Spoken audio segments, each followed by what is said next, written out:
Now we will do distribution of earthquakes. Earthquakes can occur in any part of the world. However, they occur frequently in certain part of the earth called the earthquake belts. The main earthquake belts on the earth are Circumpacific belt and the mid-continental belt and mid-Atlantic ridge belt. So अब आप देख सकते हैं ये जो red है, these are all earthquake belts. Okay, this is the world distribution of earthquake belts. This is a diagram for that. So जहाँ जहाँ अकर होते हैं बहुत फ्रीक्वेंटली अर्थक्वेक्स, उनको अर्थक्वेक बेल्ट्स बोला जाता है. Now coming to circumpacific belt. The circumpacific belt includes the coastal regions of North America, South America and East Asia. These regions account for about 65% of the total earthquakes of the world. This belt coincides with the Pacific Ring of Fire. मतलब जो volcanic activity वाली जो Pacific ring of fire थी वो भी इसी में ही आती है. So north America, South America और ईस्ट एशिया के रीजन्स और कोस्टल मार्जिन्स इसमें आते हैं और it accounts about 65% of the total earthquakes of the world. Now coming to mid-continental belt. The Alpine Mountains, Mediterranean Sea, Northern and Eastern Africa and the Himalayas fall in the mid-continental belt.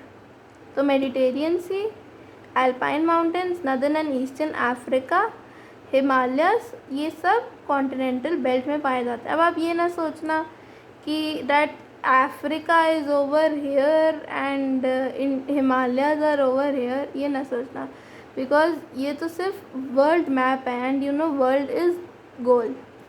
Okay, so आपको imagine करना है एक globe पे.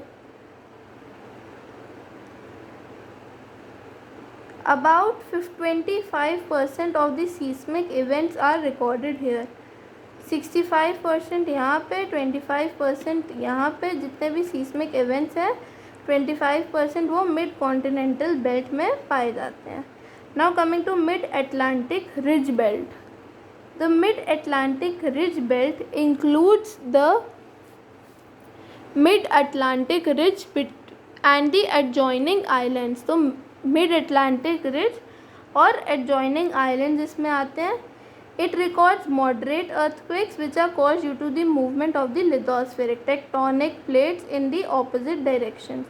तो ये mainly तब आते हैं जब टेक्टोनिक प्लेट्स ऑपोजिट डायरेक्शंस में मूव कर रही हों. The earthquake belt in India is mainly confined to the Himalayan region and the Ganga Brahmaputra valley. तो जो अर्थक्वेक बेल्ट इंडिया की है वो सिर्फ हिमालयन रीजन और गंगा ब्रह्मपुत्र वैली में ही है. About 2/3 of India is earthquake prone. और जो 2/3 इंडिया है वो earthquake prone है, मतलब वहाँ पे earthquake आने के chances हैं होते हैं. In the last 50 years earthquake tremors have been experienced even in the Deccan Plateau. मतलब Deccan Plateau में भी लास्ट 50 साल से जो earthquake tremors हैं वो experience करे जा रहे हैं. Which was considered relatively safe and free from earthquakes. जिसको consider करा जाता था free और safe from earthquakes. The Bureau of Indian National Standards have divided India into 5 earthquake zones. और Bureau of Indian Standards ने इंडिया को divide करा है 5 earthquake zones में. वो ये zones हैं. Now as you can see, zone 1 intensity 5 और below, that is moderate. Zone 1 बिल्कुल, that is yellow part over here, this. Okay, this is the very zone 1. Then zone 2 intensity